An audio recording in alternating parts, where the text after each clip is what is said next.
चलो 8 से 12 तारीख तक की करंट अफेयर्स देख लेते हैं। विश्वकर्मा संकुल खोले जाएंगे उत्तर प्रदेश में अलग अलग जगह पे। ये विश्वकर्मा संकुल होते क्या हैं? छोटी छोटी दुकानें होती हैं, क्लस्टर्ड दुकानें, मतलब एक पर्टिकुलर एरिया फिक्स कर दिया जाएगा, एक बिल्डिंग बना दी जाएगी,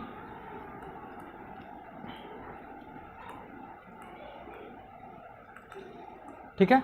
इसमें ढेर सारी शॉप्स होंगी और इसमें सिर्फ जो रूरल आर्टिशंस हैं उनके हैंडीक्राफ्ट प्रोडक्ट्स शोकेस के लिए रखे जाते हैं, बेचने के लिए रखे जाते हैं। आप वहाँ पे जाते हो, वहाँ पे ख़रीदते हो, तो उनको बहुत जो मतलब दुकानदार वगैरह होते हैं जो कि ऑब्वियसली आर्टिशियंस होते हैं या वो लोग होते हैं जो रूरल गांव के आर्टिस्ट वगैरह से सामान खरीद के लाके बेचते हैं, तो उनको वो बेहद कम किराए पे दुकानें अलॉट कर दी जाती हैं और पब्लिक वहाँ पे घूमने जाती है और वहाँ से ख़रीद सकती है। लोकल मार्केट से आपको काफ़ी कम कीमत में ये मिलता है। तो डेडिकेटेड कॉम्प्लेक्सेस होते हैं विश्वकर्मा संकुल। बेसिक पर्पज इसका क्या है? आर्टिशंस, रूरल आर्टिशंस को सपोर्ट करना और उनका इनकम ऊपर उठाना। नेक्स्ट, एक मेमोरेंडम ऑफ अंडरस्टैंडिंग साइन हुई है न्यूवो लियोनो के साथ। न्यूवो लियोनो जो है आपका मेक्सिको में एक स्टेट है।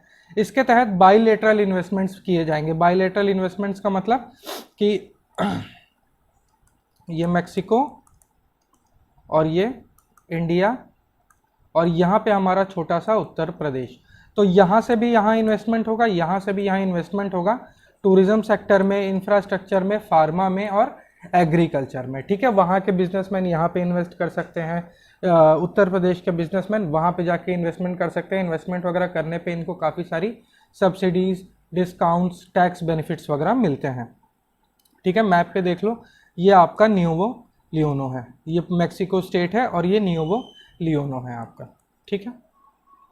Next, illustrated Banaras. देखो आपको पता है कि अभी ज्ञानवापी केस वाराणसी में चल रहा है। इशू क्या है? एक काशी विश्वनाथ टेम्पल है, काशी विश्वनाथ टेम्पल है और उसी के कॉम्प्लेक्स में एक मॉस्क है, ठीक है। तो डिस्प्यूट ये है कि हिंदू पक्ष का कहना है कि काशी विश्वनाथ टेम्पल के एक पार्ट को तोड़ के इसके ऊपर मस्जिद बनाई गई है, जबकि मुस्लिम पक्ष का कहना है कि नहीं, ऐसा नहीं है, ये दोनों इंडिपेंडेंट एंटिटीज हैं। तो अभी बार बार न्यूज में ये आ रहा है, जेम्स प्रिंसेप आपको पता होगा, जिन्होंने पहली बार अशोका की स्क्रिप्ट को पढ़ा था, डेसिफर किया था, first person to decipher Ashoka script, ठीक है, जेम्स प्रिंसेप। इन्होंने किताब लिखी थी इलस्ट्रेटेड बनारस। इसमें इन्होंने काशी विश्वनाथ मंदिर के बारे में काफ़ी ज़्यादा फैक्ट्स वगैरह दिए हैं और कोट और एएसआई मतलब आर्कियोलॉजिकल सर्वे ऑफ इंडिया, ये दोनों ही इस किताब को एक वैलिड प्रूफ मान के अपनी इन्वेस्टिगेशन कर रहे हैं। तो बुक का नाम ज़रूर से याद रख लेना, इलस्ट्रेटेड बनारस। लिखी किसने थी? James Prinsep. जेम्स प्रिंसेप कौन थे? जिन्होंने पहली बार अशोका के स्क्रिप्ट को पढ़ा था, डिकोड किया था। जो मदरसा वगैरह है वहाँ पे अब आपका मिनी इंडस्ट्रियल ट्रेनिंग सेंटर्स खोले जाएंगे, ठीक है। मिनी इंडस्ट्रियल ट्रेनिंग सेंटर्स मतलब वेल्डिंग, इलेक्ट्रीशियन से रिलेटेड काम, प्लम्बिंग, इस तरीके की जो बेसिक वोकेशनल स्किल्स होती हैं वो प्रोवाइड की जाएंगी मदरसा वगैरह में। जनरली मदरसा वगैरह के जो बच्चे होते हैं वो थोड़े पिछड़े हुए होते हैं, ऐसा माना जाता है। वो मतलब कंजर्वेटिव एजुकेशन जो है कि लेते रहते हैं, कुरान वगैरह के बारे में रिलीजियस एजुकेशन वगैरह लेते रहते हैं। तो अब उनको एडवांस करने के लिए, उनके स्किल डेवलपमेंट के लिए मिनी इंडस्ट्रियल ट्रेनिंग सेंटर्स वगैरह खोले जाएंगे। ये अमृतकाल है, सॉरी, अमृतकाल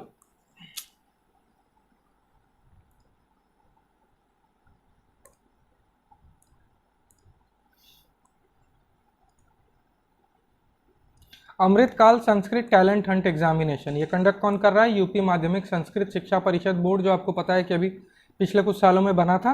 इसमें क्या है कि कॉम्पिटिशन्स वगैरह बच्चों के बीच में ऑर्गेनाइज किए जाएंगे। बेसिक पर्पस ये रहेगा कि उनको संस्कृत की इम्पोर्टेंस समझाई जा सके और उनको इनकरेज किया जा सके कि संस्कृत एज ए लैंग्वेज वो सेलेक्ट करें। इस स्लाइड में बहुत सारी गलतियां हैं, मैं जब पीडीएफ डालूंगा तो उसको एडिट कर दूंगा, पीडीएफ है पीपीटी में, ठीक है, अब ये एडिटर की गलती है, देखना पड़ेगा मेरे को। खैर ठीक है, Amritkal Sanskrit talent hunt examination UP Madhyamik Sanskrit Shiksha Parishad organise कर रहा है।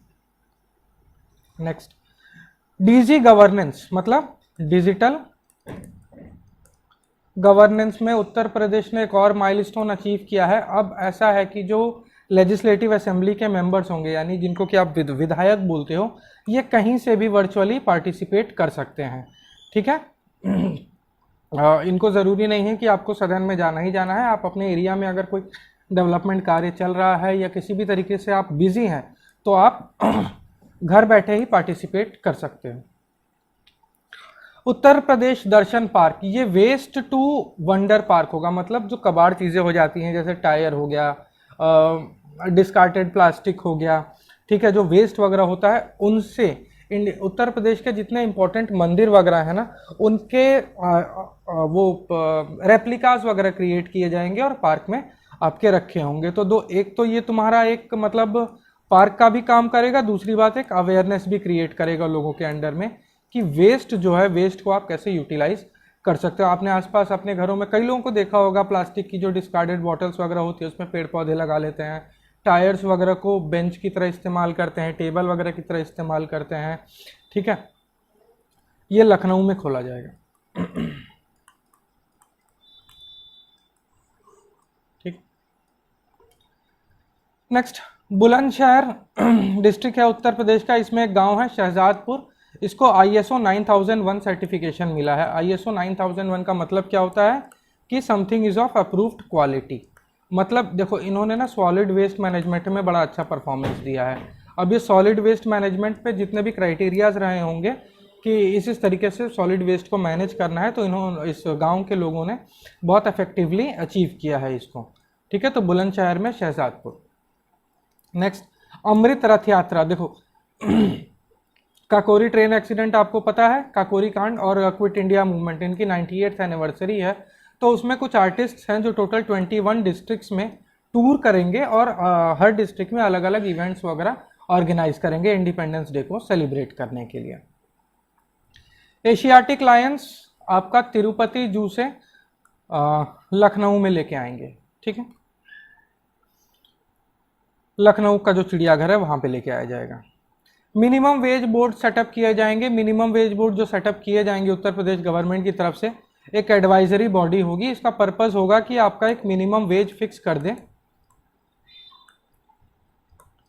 और उससे कम सैलरी कोई भी ऑर्गेनाइजेशन अपने एम्प्लॉयज को नहीं दे सकता है।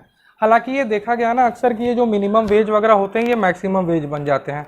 सपोज कि गवर्नमेंट ने कहा कि आप दिन का 130 रुपये से कम किसी भी एम्प्लॉय को दे नहीं सकते, तो यही ना मैक्सिमम बना देते हैं ये लोग कि भाई ठीक है, हम 130 के नीचे थोड़ी दे रहे हैं और 130 से ज़्यादा देना है, ये तो कहीं लिखा नहीं है। खैर, minimum wage board, minimum wage act के अंडर में एक सेंट्रल लेजिस्लेशन है, मिनिमम वेज एक्ट। ये मुझे कमेंट में बताना ये कब पास हुआ था। इसको एडमिनिस्टर करती है मिनिस्ट्री ऑफ लेबर। इसके तहत सभी स्टेट्स को एक मिनिमम वेज बोर्ड सेटअप करना था। तो ये जो स्टेट मिनिमम वेज बोर्ड है और सेंट्रल मिनिमम वेज बोर्ड है, ठीक है, मिनिमम वेज एक्ट के अंडर में सेटअप किया जाता है। ये लोग अलग अलग स्टेट्स के लिए अलग अलग मिनिमम सैलरीज वगैरह डिसाइड करते हैं। ठीक है, अच्छा, 3 तरीके की वेज होती है। एक होती है मिनिमम वेज। मिनिमम वेज का मतलब होता है कि इससे कम तो आप दे ही नहीं सकते। एक होती है फेयर वेज। फेयर वेज की मतलब एम्प्लॉयर के लिए भी वो ठीक हो, एम्प्लॉय के लिए भी ठीक हो। समझो, मिनिमम वेज से ज़्यादा होती है फेयर वेज। फेयर वेज के एम्प्लॉयर को भी ना लगे कि भाई मेरा तो नुकसान हो रहा है, ज़्यादा सैलरी दे रहा हूँ, और एम्प्लॉय को भी ना लगे कि मेरे को कम मिल रहा है। और उसके बाद आता है living veg. Living ways in सब में सबसे ऊपर होता है। इसमें स्टैंडर्ड्स ऑफ लिविंग भी देखे जाते हैं।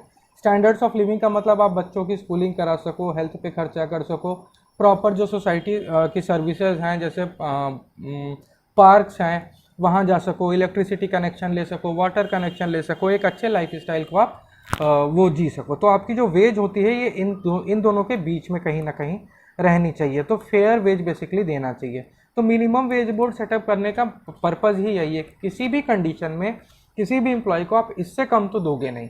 ठीक है, और लिविंग वेज मैक्सिमम वेज होती है। कॉमनवेल्थ बीच मेल हैंडबॉल चैंपियनशिप सरयू नदी के किनारे ऑर्गेनाइज किया जाएगा। सरयू नदी कौन से इंपॉर्टेंट डिस्ट्रिक्ट से होकर फ्लो करती है? अयोध्या। सरयू जो है घाघरा को ज्वाइन कर लेती है, जो कि आगे जाके गंगा को ज्वाइन कर लेती है। सरयू रिवर ओरिजिनेट कहाँ होती है? उत्तराखंड के कुमाऊं में। ठीक। पिछले वीडियोस में हमने देखा था कि सोलर फेंसिंग स्कीम के बारे में उत्तर प्रदेश गवर्नमेंट ने दिया है कि 60% सब्सिडी देंगे। अगर आपको नहीं पता, इसका मतलब कि आपकी करंट अफेयर्स तैयार नहीं है। पिछली वीडियोस जाके देखिए, प्लेलिस्ट बनी हुई है। अब इसमें एक इन्होंने कंडीशन दी है कि मिनिमम 5 हेक्टेयर में फेंसिंग जब एक किसान करेगा तभी उसको सब्सिडी प्रोवाइड किया जाएगा, 5 हेक्टेयर से कम नहीं। अब हमने कल मेंस के लेक्चर में क्या देखा था कि अराउंड 80% जो फार्मर्स हैं वो स्मॉल और मार्जिनल है, मतलब उनके पास 1 हेक्टेयर से कम की ज़मीन है। तो अब तुम बताओ कि इसका कोई पर्पज़ रहा? जब 80% लोगों को आप सब्सिडी दे ही नहीं रहे हो, 80% लोगों को इस स्कीम का बेनिफिट मिलेगा ही नहीं। ठीक है, मैं थोड़ा सा एक्सप्लेन कर देता हूँ। सोलर फेंसिंग क्या था, जानवर वगैरह खेतों में घुस जाते हैं, तो गवर्नमेंट ने क्या कहा कि आप बाड़ लगा लो, अपने खेत के चारों तरफ फेंस लगा लो, और वो सोलर से पावर्ड होगा और बहुत छोटा सा इलेक्ट्रिक करंट उसमें दौड़ेगा। तो किसानों ने कहा कि जी हमारा तो खर्चा होगा, तो गवर्नमेंट ने कहा नहीं, 60% पैसा हम आपको वापस कर देंगे। लेकिन अब गवर्नमेंट कह रही है कि मिनिमम 5 हेक्टेयर के ऊपर फेंसिंग करोगे तो ही हम पैसा देंगे। अब 80% जो किसान है उनके पास 1 हेक्टेयर से कम की जमीन है, मैक्सिमम चलो 1 से 1 to 2 हेक्टेयर। तो इसका मतलब कि 80% किसानों को तो इसका बेनिफिट मिलेगा ही नहीं, उनके खेत में तो जानवर वैसे ही घुसेंगे। तो फिर इस स्कीम का तो मुझे नहीं लगता कोई पर्पज़ है। सिर्फ आप 20% फार्मर्स जिनके पास 5 हेक्टेयर से ज़्यादा की ज़मीन है, मतलब उनके पास ऑलरेडी पैसा है, मतलब वो बिना सब्सिडी के भी फेंसिंग कर सकते हैं। और जब उनके पास पैसा है तो जनरली देखो सोसाइटल लॉ है, पावर भी होती है, वो तो वैसे ही रख लेते हैं अपने खेत में देखने वेखने वाले, वो लोग मार के जानवरों को भगा देते हैं। ठीक है, तो ये स्कीम मेरे लिए तो बिल्कुल कोई पर्पज़ नहीं है इस स्कीम का। अगर आप 5 हेक्टेयर के ऊपर कर रहे हो और आपके राज्य में 80% किसान 5 हेक्टेयर से नीचे हैं, तो इस स्कीम को दोबारा सोचने की ज़रूरत है। King George medical university Lucknow वालों ने एक डीप हाइपोथर्मिक सर्कुलेशन अरेस्ट ये प्रोसेस किया था। देखो ये होता क्या है, कई बार पेशेंट्स वगैरह की बॉडी में आर्टरीज में या वेन्स वगैरह में ब्लड क्लॉट हो जाता है, या लीक करने लगता है, या वॉल वगैरह डैमेज हो जाती हैं। तो उस केस में क्या होता है कि सप्लाई को रोकना पड़ता है। अब जैसे कि आपके घर का पानी का कोई नल वल खराब हो गया, तो आप क्या करते हो, ऊपर टंकी बंद कर देते हो, उसके बाद नल खोलते हो ना, ताकि फ्लो रुक जाए। तो या इस प्रोसेस में भी बॉडी को एक कम टेम्परेचर पे ले जाते हैं कि टेक्निकली बॉडी डेड हो जाती है। कुछ मेडिसिन भी दे दी जाती हैं जिससे दिमाग काम करना थोड़ी देर के लिए बंद हो जाता है। ब्रेन क्या बोलते हैं उसको, एनेस्थीसिया दे दिया जाता है। तो पेशेंट थोड़ी देर के लिए क्लिनिकली डेड हो जाता है। उसके बाद ऑपरेट करने के बाद दोबारा बॉडी को रिवाइव कर दिया गया था। तो ये किंग जॉर्ज मेडिकल यूनिवर्सिटी में किया गया था। ठीक है, ठीक है, ये थी करंट अफेयर्स। आगे की करंट अफेयर्स फिर से देखेंगे। और यूपी मेंस की जो प्लेलिस्ट है वो अपडेट होना शुरू हो गई है, चैप्टर वाइज उसमें आ रहे हैं। अभी पहले हमने उसमें वो बेसिक इंट्रोडक्शन देख लिया था। चैप्टर 2 एग्रो क्लाइमेटिक जोन्स हैं, तो दोनों को साथ साथ देखते हैं। ठीक है, अच्छा, एक इम्पॉर्टेंट न्यूज़ ये है कि RO-ARO 2021 का प्रोसेस पूरा कंप्लीट हो गया है। प्रोसेस कंप्लीट हो गया है मतलब कि उसका कट ऑफ वगैरह सब दे दिया गया है। तो अब जो है आयोग पूरे चांसेस हैं कि 2023 की वैकेंसी जो है बहुत जल्दी निकाल देगा। तो प्रिपरेशन अपनी उसी हिसाब से रखूँ। फिर यूपी PCS में इन्होंने क्या किया कि 2 पेपर पूरे यूपी से रहेंगे, आपके ऑप्शनल हटा दिया। तो RO-ARO में भी ये रिफ्लेक्ट करेगा, उत्तर प्रदेश से रिलेटेड न्यूज़ से रिलेटेड क्वेश्चंस वहाँ पे रहेंगे, उत्तर प्रदेश से रिलेटेड क्वेश्चंस रहेंगे।